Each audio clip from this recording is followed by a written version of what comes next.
के इस पावन भूमि में जो सभ्य संस्कृति रीति रिवाज परंपरा का जो महाशिवरात्रि के उपलक्ष्य में जो आप लोगों ने गदरी नृत्य का प्रोग्राम रखा, तो उसके लिए सुमिता के इस मेला आयोजक तथा इस ग्रामवासियों का भी बहुत बहुत धन्यवाद और उनका आभार करता हूं,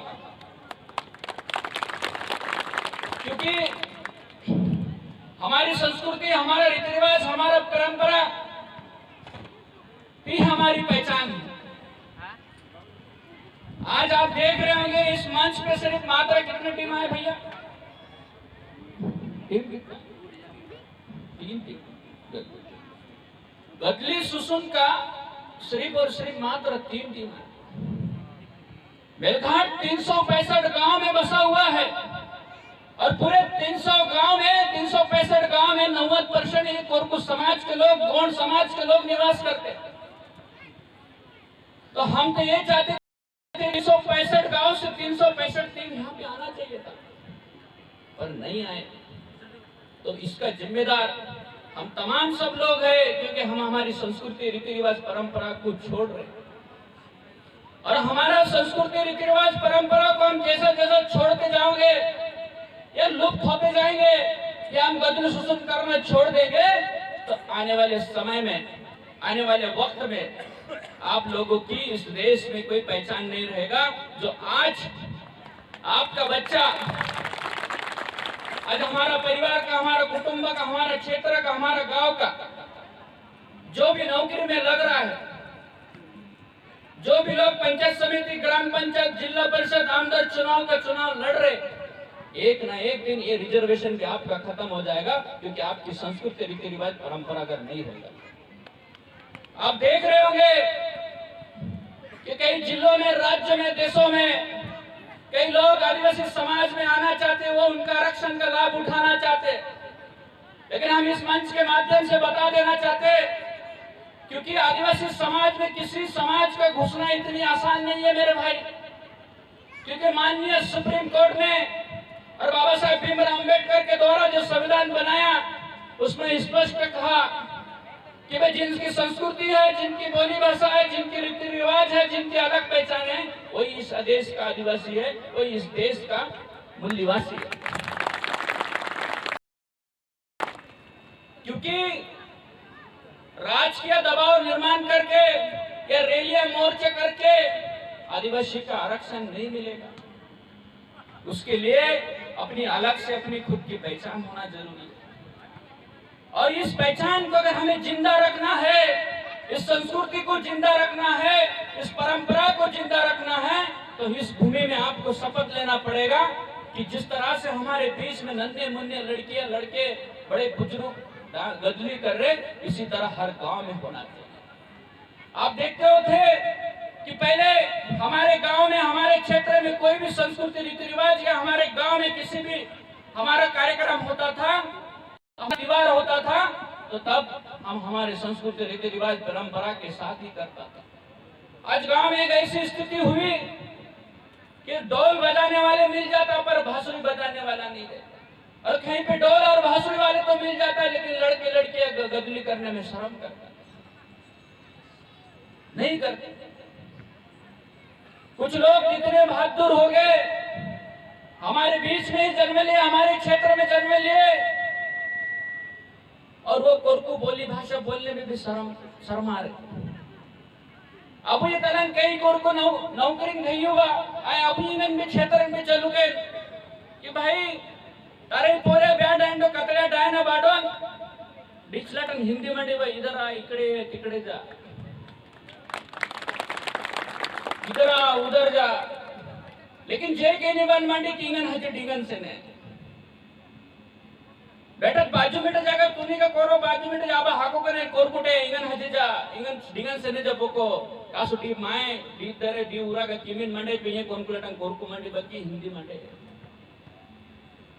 दापे कोरकु मंडी आ रहा के अब ये संस्कृति रीति रिवाज आ रहा के बस आपे पहचान कैसे ही।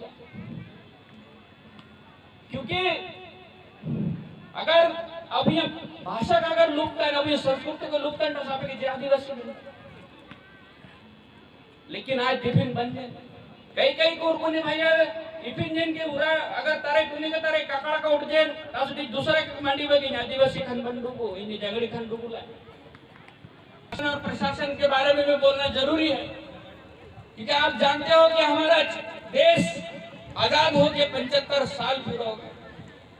फिर भी दुख होता है कि आज हमारा सुमिता जैसा गांव 75 साल के बाद भी लाइन नहीं है। 75 साल के बाद भी अपने गांव में बेहतर पानी, जो स्वच्छ पानी पीने के लिए पानी की सुविधा नहीं है। 75 साल के बाद भी हमारे गांव की तस्वीर नहीं बदला। 75 साल के बाद भी हमारे लोग सामाजिक आर्थिक रूप से सक्षम नहीं हुए। देश भर में 75 साल की आजादी के खुशी में जगह जगह में जश्न मनाया, जगह जगह में रैली हुए, मोर्चा हुए, जगह जगह में खुशियां मनाया गया। पर आज भी हमारा सुमिता जैसा गांव आज भी अपने मूल सुविधा से तरसते। ये क्यों है? क्या वजह होगा इसका? तो आपको बताना चाहते। आते आते हमारे एक साथी भी बोला कि हमारा ग्राम पंचायत है पर हमारा सलिता में लाइन है पर सुमिता में नहीं है। तो मैंने पूछा भाई क्यों? तो ये टाइगर के वजह से लाइन नहीं है। तो इस मंच के माध्यम से बताना चाहते हैं आप लोगों को, आपको जानकारी होना चाहिए। इस देश से इंग्रज तो चले गए पर इंग्रज का कानून आज भी इस देश में जैसा का तैसा है। आपके गांव में लाइन क्यों नहीं है? आपको जंगल में क्यों जाने नहीं दे रहे? आपको चराने के लिए क्यों नहीं जाने दे रहे? किसी प्रकार का लकड़ी क्यों नहीं तोड़ के लाने दे रहे? 1927 में भारतीय वन अधिनियम बना, वो आज भी इस देश में जैसा का तैसा है। तो जितने लोग हमारी इस भूमि से नेतृत्व किया, वो चाहे खासदार हो, वो चाहे आमदार हो, चाहे वो जिला परिषद मेंबर हो, चाहे वो पंचायत समिति मेंबर हो, अगर आज उन्होंने 75 साल के इस बीच में अगर आवाज उठाते थे, वो बात रखते थे विधानसभा और लोकसभा में कि भाई इंग्रजों ने जो कानून बनाया और छोड़ के चले गया, उस कानून में संशोधन होना चाहिए था। अगर उस कानून में आज संशोधन हो गया रहता था तो आपके गांव में लाइट होता था। उस कानून में संशोधन हो जाता था, आप जंगल में लकड़ी तोड़ के ले जा सकते। उस कानून में संशोधन हो जाता था तो आपके गांव में जाने के लिए बेहतर रोड बन जाता था। लेकिन आपकी जानकारी के लिए बताना चाहते हैं, कई लोग जो इस क्षेत्र में कार्यरत वन विभाग के अधिकारी कर्मचारी हमारे गौर गरीबों को बोलते हैं कि भाई जंगल हमारा है, जंगल हमने कब्जा किया है, हमारा है, आपके यहाँ पे कोई अधिकार नहीं है। तो जहां जहां भी हमारी बात सुन रहे मेरे भाइयों, जंगल इनका है, जंगल इस क्षेत्र का है या वन विभाग का है, ऐसा हमारे लोगों को बताया जाता है। तो हमारा सवाल है, अगर जंगल के अंदर कोई भी झाड़ होगा, जंगल के अंदर कोई भी जानवर होगा, जंगल के अंदर कोई नदी होगी, तो उस नदी और जंगल के अंदर में जो जानवर है उसको भी हमने हमारी बोली भाषा में नाम दिया। शेर को हमने हमारी बोली भाषा में नाम दिया है, डुक्कर को हमारी भाषा में नाम दिया है, हमने हाथी को भी हमारी भाषा में नाम दिया है, हमने किसी झाड़ को भी हमारी भाषा में नाम दिया है। तो नाम तो बाप ही बेटे का रखता है। अगर हमने बाप है, बेटा हमारा जन्म होता तो उसका नाम क्या है हम ही रखते। तो इसमें स्पष्ट हो जाता है कि ये जंगल भी निर्माण करने वाले लोग हम हैं, यहाँ के झाड़ को भी निर्माण करने वाले हम हैं, यहाँ के जानवरों को भी निर्माण करने वाले हम हैं, क्योंकि हम साइंटिस्ट लोग हैं। लेकिन ये लोग हमें हमारे जंगल से बेदखल कर रहे, हमारे क्षेत्र से बेदखल कर रहे। यहाँ तक कि मैं देखता हूँ कि हमारे गौर गरीब लोगों को घर में अनाज पकाने के लिए सूखी लकड़ी भी लेके नहीं आने देते। लेके आने देते या नहीं? एक बात हमारा रिकॉर्ड करके रख लेना, चाहे वो हमारे कलेक्टर हमारी बात सुन रहे होंगे या ये रिकॉर्डिंग के माध्यम से वन विभाग के कोई अधिकारी कर्मचारी सुन रहे होंगे या आप लोग भी सुन रहे होंगे, तो एक बात रिकॉर्ड कर लेना। 19 अगस्त 2014 का राज्यपाल महोदय का अधिसूचना है जिसमें कहा गया है इस क्षेत्र में रहने वाले चाहे वो कोई भी जाति धर्म का हो, अगर उसको जंगल का अनुपयोगी लकड़ी की जरूरत है, उसको अगर घर बनाने के लिए लकड़ी की जरूरत है, उसको अगर भाई खाना बनाने के लिए लकड़ी की जरूरत है, उसको अगर अपनी बैल बंडी बनाने के लिए लकड़ी की जरूरत है, उसको अगर बक्कर और नांगर बनाने की लकड़ी की जरूरत है तो वो लेके आ सकता है, उसको कोई मना नहीं कर सकता। और आप तमाम लोगों से भी विनती है, जंगल में जाओगे तो चोरी चुपके नहीं जाने का। अगर आप लोग बोलते कि जंगल का हम मालक है, हम इस क्षेत्र का राजा है, तो राजा लोग चोरी नहीं करते। ये तो हमारे लोग रात को जाते अंधेरे में और दिन के उजाले में आते तो फॉरेस्ट वाले पकड़ लेते। कई लोगों पे प्योर फट जाता है, कई लोगों का सौदा हो जाता है। और हम तो देखते हैं हमारे क्षेत्र में तो टाइगर का बड़ा ऑफिसर या वन रक्षक से भारी तो हमारा गांव का चौकीदार ही भारी रहता। और चौकीदार भूल जाता सालों में आदिवासी आरक्षण की बदौलत बना। और चौकीदार बोलता कि मैं सरकार का नौकर है, सरकार का मालक है। तो हम लोगों को भी अगर इनसे किसी भी प्रकार की लकड़ी की आवश्यकता है, घर के उपयोगी के लकड़ी की आवश्यकता है, तो इस क्षेत्र का रेंजर, वन अधिकारी जो भी होगा, नाकेदार होगा, उनको अर्ज दो, पत्र दो। ये भले ये पहले शुरुआत में आपको नहीं बोलेंगे नहीं नहीं मैं नहीं लूंगा, हमें बताइए, हम उनको रिक्वेस्ट करेंगे, लेना पड़ेगा आपको। और 7 से 8 दिन तक इंतजार करना, और 7 से 8 दिन के बाद अगर ये लोगों ने आपको किसी प्रकार का परवानगी नहीं दिया तो खुलेआम जाना, इनके सामने से चोरी चुपके मत जाना, फिर हम देखते हैं ये लोग कौन से गुनाह दाखिल करेगा। लेकिन चोरी नहीं करना है।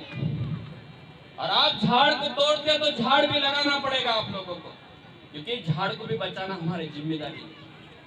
यहाँ क्षेत्र में जंगली जानवरों को बचाना हमारी जिम्मेदारी है। आप देखते होंगे आपके क्षेत्र में कुछ दिन पहले हाथुरू के आसपास में वाघ ने हमला करके एक व्यक्ति का मृत्यु हुआ या नहीं हुआ?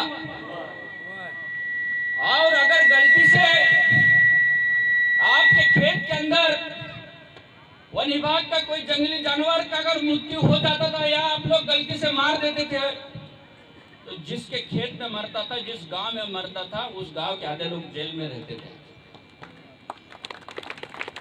जेल में रहता था। उनकी जमानत भी नहीं होता था, 3-3 महीना, 6-6 महीना, 1-1 साल। अरे ये कौन सी व्यवस्था है? हमारे आदमी को हमला करके मार दिया तो हमें नुकसान भरपाई दे रहे 10 लाख, 15 लाख, 20 लाख। तो ये लोग भी तय करें, आपको बात रखना पड़ेगा। आप भी बताइए कि अगर गलती से इनकी जानवर मना तो हम भी मुआवजा देने के लिए तैयार है, पर जेल नहीं जाएंगे। और उस क्षेत्र में जो भी एरिया में अगर हमारे जानवर, इनके जंगली जानवर से हमारे व्यक्ति को हमला किए मारा गया, उस क्षेत्र के अधिकारी कर्मचारी पे अटेम्प्ट टू मर्डर का गुना दाखिल होना चाहिए। हमें मांग करना पड़ेगा ऐसा, तब जाके ये लोग भी अपने कानून में बदलाव लाएंगे, उस कानून में संशोधन करेंगे कि इनको भी पता चलने लग जाएगा कि नहीं भाई अब कानून में बदलाव होना जरूरी है, नहीं तो ये लोग अपने पे गुनाह दाखिल करेंगे, तो अपने को जेल में भेजेंगे। क्योंकि वन विभाग के अधिकारी कर्मचारियों की जिम्मेदारी ये नहीं है कि सिर्फ आदिवासी लोगों पे ध्यान रखना, साला तुमला खा जंगल की ओर जा रहा है कि किधर जा रहा है, सुमिता वाले या सलिता वाले कौन से किधर जा रहे हैं। उनका काम ये भी है कि जंगली जानवरों से आपका सुरक्षा और संरक्षण करना। अभी इनको अगर किसी को आप सवाल पूछोगे कि यहाँ पे कितने जानवर है, कितने लोग, कितने जानवर है, कितनी जनसंख्या है, इनको पता नहीं है। जंगल के संरक्षण के साथ साथ में इस क्षेत्र में निवास करने वाले सभी जाति धर्म का संरक्षण करना इनकी जिम्मेदारी है। लेकिन ऐसा कहीं नहीं होता, ऐसा कहीं नहीं दिखाई देता। कभी कभी बड़ा दुख होता है कि हमारे लोगों को छोटे छोटे गुनाह के, छोटे छोटे प्रकरण में गुनाह दाखिल होता है। किसी पे खेती करने में गुनाह दाखिल होता है, तो कोई लोग तो सिर्फ कुल्हाड़ी लेके जंगल के और गए तो गुनाह दाखिल होता है, कोई तो लकड़ी लेके गए तो गुनाह दाखिल। आपको बताना चाहते हैं हम इस मंच के माध्यम से, कुल्हाड़ी दराती आदिवासी लोगों का हथियार नहीं है, पर इसे हथियार बता के हमारे लोगों पे गुनाह दाखिल हो जाता है। यह हमारा परंपरागत हथियार है जो हमारा सुरक्षा और संरक्षण के लिए हम हमारे घर पर रखता है, कि किसी जानवर से हमला हो तो उसका बचाव के लिए रखता है। लेकिन नहीं, ऐसा ही मामला टिमरू सड़क के अंदर हुआ। सिर्फ मात्र लड़के, नौजवान लड़के रास्ते से कुल्हाड़ी लेके निकले तो उन पे गुनाह दाखिल हुआ, आधा गांव पे गुनाह दाखिल हुआ। और ये इसलिए करते जंगल क्षेत्र में, क्योंकि आप लोग ये जंगल को छोड़ के इस शहरों में बसे, इस क्षेत्रों को छोड़ के चले जाए, और ये पूरा एरिया इनको जंगल बनाना है, यहाँ पे जानवरों को पालना है, झाड़ लगाना है, ये सोच है इनकी। इस नीति पे काम चल रहा है, क्योंकि आप पुनर्वसन के नाम पर विस्थापन करवाना है, ये खाली करना है पूरा।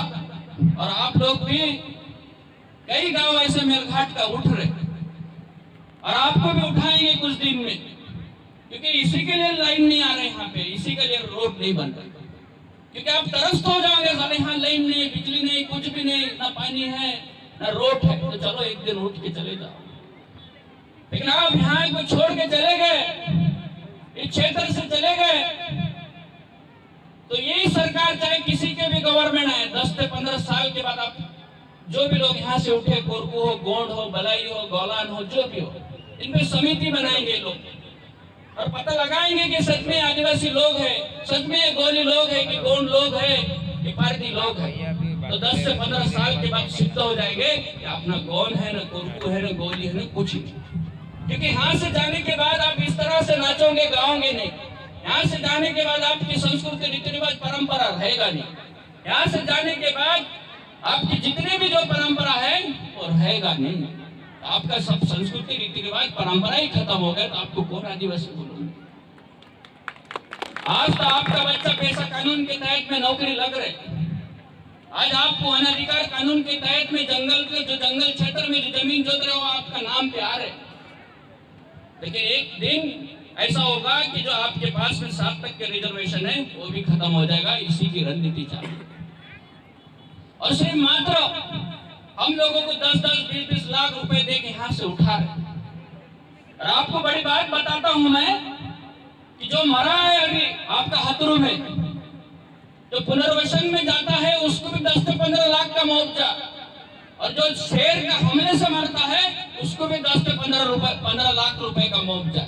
इससे स्पष्ट है आपको जो पुनर्वसन में जा रहे उसको जीने का पैसा नहीं दे रहे, उसको भी मरने के ही पैसा दे रहे। मारा हुआ आदमी का 15 लाख दे रहे, तो जिंदा आदमी को 1 करोड़ देना चाहिए, लेकिन नहीं, दोनों का एक ही, इसको भी 15 तो उसको भी 15।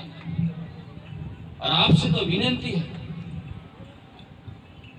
आपको एक बात बता के जाता हूं, इस देश का नहीं आपको राष्ट्रपति उठा सकता है, ना पंतप्रधान उठा सकता है, ना राज्यपाल उठा सकता है, ना यहाँ का कलेक्टर उठा सकता है, ना वन विभाग के कोई बड़ा अधिकारी नहीं उठा सकता। और ये इसलिए नहीं उठा सकते, अगर आपके गांव में अगर पुनर्वसन की बात होता होगा तो आपको बोलना पड़ेगा कि भाई हम इस नदी को भगवान मानते हैं, हम इस झाड़ को अपना भगवान मानते हैं, इसका भी पुनर्वसन होना चाहिए। हमारे पूर्वज इस भूमि में दफन हुआ है तो उसका भी पुनर्वसन होना चाहिए। हम किसी पत्थर को भगवान मानते हैं, उसका भी पुनर्वसन होना चाहिए। या हमारा गांव ऐसा बना, ऐसे ही गांव दूसरे जगह पे बनाओ, तो ये विचार में पड़ जाएगा कि ये गांव कैसे उठा के लेके जाएगा, ये मरे हुए लोगों को कैसा लेके जाएगा, ये नदी को कैसा लेके जाएगा, ये झाड़ को कैसा लेके जाएगा। और पुनर्वसन उसी को बोलते हैं कि जैसा जिस तरह का हमारा पहले का रानीमान है उसी तरह का रानीमान दूसरा जगह व्यवस्था करना पड़ता, उसको बोलता पुनर्वसन। पर ये पुनर्वसन के नाम पर हम लोगों को विस्थापन करना, पुनर्वसन के नाम पे डायरेक्ट आदमी को लेके जा रहे, और आदमी भी जो 18 साल का ऊपर है उसको पैसा है, और 18 साल का नीचे उनको तो ब्याज में लेके जाता। अगर किसी माँ बाप को वो 2 ही है और उनका गलती से 5 बच्चा पैदा हो गया तो फ्री में जाता हो, सिर्फ 2 ही लोगों को, आदमी और औरत को पैसा मिलता, उनको कोई पैसा नहीं है, उनको कोई मुआवजा नहीं। और आपको बड़ी जानकारी बता के जाता हूं, इस देश में कानून है कि भाई कोई भी माँ अपने पेट में बच्चा को नहीं मार सकता। इस देश में कानून बना, पर हमारे गौर गरीब का 18 साल के नीचे बच्चों को किसी प्रकार का पूछताछ नहीं करते, किसी प्रकार की जानकारी नहीं लेते, उनसे उनकी क्या प्रतिक्रिया लेते, वो नहीं, डायरेक्ट उनको भी लेके चले जाते, उनको भी विस्थापन करवाते। तो ह्यूमन राइट्स, मानव अधिकार जैसे कानून का यहाँ पे हमारे मेलघाट के भूमि में उल्लंघन होता है, पर इसमें कोई बात करने के लिए तैयार, इसमें कोई बोलने के लिए तैयार करके आप तमाम लोगों से विनंती है हमारी कि अभी लोकसभा का चुनाव है, अभी खासदार चुनाव है, अभी सेल्फी वाले के पीछे सेल्फी में मत भिड़ना। नहीं तो हमारे नौजवान बुरे ऐसा है कि अभी नवनीत को आएंगे आपके बीच में, कुछ लोग उससे सेल्फी ले लेते हैं, फोटो भी लगा लेते अपना मोबाइल में, डीपी में लगा लेता फोटो। अब एमपी का आदमी देखता उसका रिश्तेदार साल इतना अच्छा गोरा पत्नी कहां से मिला इसको, अब उसको थोड़ी मालूम है इसका पत्नी नहीं दूसरे का है, लेकिन जो पत्नी उसके साथ में रात दिन रहता है, जो उसका सेवा में है, उसका कभी डीपी में नहीं लगाता, कभी उसके साथ फोटो नहीं खिंचवाता। अरे भाई वो आपका पत्नी है, वो आपका है, उसके साथ खींचो। तो आपको भाई अब इस चुनाव के वक्त आपकी जो मूल समस्या है, जो आपकी अड़चन है, उसको मांग करवा। आप बोलो कि भाई हमारे गांव में लाइन लाए, हम आपके साथ हैं। आप बोलो कि हमारे बच्चों को पढ़ने के लिए बेहतर लाइब्रेरी बनाए, हम आपके साथ हैं। हमारे गांव में अच्छा दवाखाना बनाए, हम आपके साथ हैं। हमारे बच्चों को पढ़ने के लिए अच्छे स्कूल बनाए, हम आपके साथ हैं। ये बोलना पड़ेगा, लेकिन नहीं, हमारे कुछ लोग दारू में बिक जाते, कुछ लोग मटन में बिक जाते। अभी तो गांव-गांव साड़ियां बांटना चालू है, हमारे इधर भी कई जगह में साड़ी बांट रहे, और साड़ी भी 20 रुपए, 30 रुपए, 50 रुपए का साड़ी। हमारा समाज में कोई लड़की का शादी जुड़ता और उसको दामजीपुरा और बैतूल लेके जाता शादी का कपड़ा लेने के लिए, तो 2 से 3 हजार रुपए के नीचे का साड़ी नहीं लेता। अगर उतना कम रुपए का साड़ी दिया तो शादी टूट जाएगा, लेकिन लड़की शादी नहीं करेगा। लेकिन ये चुनाव में आए तो 50-50 रुपए की साड़ी में हम लाइन पे लग रहे। अरे नवनीत कौर को बोलो कि जो महंगा 10,000 5,000 रुपए की साड़ी आप पहनते, वही साड़ी हमको ला के दो तो हम लेंगे, लेकिन 20 रुपए 50 रुपए की साड़ी में अपना स्वाभिमान मत बिको। हमारा समाज के लोग, औरत और आदमी दोनों गड्ढा खोदता है, पर किसी से भीख नहीं मांगता है। आपने देखा है, गड्ढा खोदेगा, ईमानदारी से काम करेगा, भले भूखा रह के काम करेंगे, लेकिन किसी के सामने सर नहीं झुकाएंगे। लेकिन हमने हमारी अभी नया पीढ़ी क्या सोच पैदा कर, अभी आपको हॉलीबॉल के लिए नेट भी मिलेगा, बॉल भी मिलेगा, पंचायत वाले को बर्तन भी मिलेगा, अभी साड़ी भी मिलेगा, सब मिलेगा, लेकिन ये हमारा समस्या नहीं है, और इससे हमारा समस्या का निराकरण नहीं होगा। नहीं तो हमारे लोग बोलते कि हम पंचायत है तो हमको पंचायत का बर्तन दो, कोई लोग बोलेंगे हमारे गांव में समाज भवन बनाओ, कोई लोग बोलेंगे हमारे गांव में मंदिर बनाओ। मंदिर समाज भवन भी जरूरी है, पर उससे पहले हमारे बच्चों को पढ़ने के लिए बेहतर लाइब्रेरी की मांग करो। हमारे बच्चों को क्रीड़ा क्षेत्र में जाने को होना, उसके लिए बेहतर ग्राउंड बनाओ, क्लब बनाओ, ये हमारी मांग है। ये बात हमें रखना पड़ेगा, नहीं तो आज ये लोग इसी तरह का हमें लालच देकर हमसे वोट ले लेता, क्योंकि हमारी कीमत ही है साड़ी है, हमारी कीमत ही है दारू, हमारी कीमत ही है नेट बॉल। तो ये सब चीजें आपको नहीं लेना, आपको लेना यही है कि भाई हमको अधिकार मिले, हमको हमारे क्षेत्र में सम्मान से जीने का हक मिले, हमको किसी भी अधिकारी कर्मचारी प्रताड़ित ना करे, इस तरह की व्यवस्था बनाए, हमें जंगल का अधिकार दो, हमें जीने का अधिकार दो। ये बात बोलना पड़ेगा आपको, नहीं तो इस तरह का अगर करते रहोगे तो आपके साथ में यही होगा, इसी तरह का आपको लालच दिया जाएगा, इसी तरह का आपको पैसा दिया जाएगा, इसी तरह से आपके साथ में शोषण होता जाएगा। करके आप लोगों से विनंती है कि अब ये चुनाव का मौका है, क्योंकि चुनाव 5-5 साल में इसीलिए आता है कि भाई आप ही आमदार बनाते हो, आप ही खासदार बनाते हो, आप ही सरपंच बनाते हो, आप ही पंचायत समिति मेंबर बनाते, करके अच्छे लोगों को भेजो कि जो आपकी बात रख सके, आपका मुद्दा रख सके, आपका हक के लिए लड़ सके, कि ना कि भाई हमको डुबाने की बात करें, जो हमको खत्म करने की बात करें, ऐसे लोगों को ना भेजे। ये आपको तय करना होगा, क्योंकि आज तक हमारा विकास हमारे क्षेत्र के इसलिए नहीं हुए क्योंकि हम ये चीजें बोलता ही नहीं कि हमको ये चाहिए करके। या हमारा ढोल पर भी है, अरे भाई हमारे संस्कृति रीति रिवाज के लिए ढोल पर भी मंगवा, हमारा संस्कृति रीति रिवाज परंपरा बचेगा। लेकिन हम बोलते नहीं, हम नहीं उनसे लड़ते नहीं, नहीं हम उनके सामने रखते नहीं करके स्थिति है, करके आज ये हालत है हम लोगों का। करके आप तमाम लोगों से विनंती है कि गाँव में जाने के बाद अलग अलग गांव से आए, सबको समझाओ, सबको जानकारी दे कि ऐसे इस तरह का बचपना ना करें। हमें आज जागरूक होकर हमारा हकों के लिए, हमारे अधिकारों के लिए, हमारे मुद्दों के लिए जो लड़ सकता है, हम उसके साथ में खड़े रहेगा। ये आपको बोलना पड़ेगा, ये आपको रखना पड़ेगा, नहीं तो खत्म हो जाएगा सब लोग। और आपको बताना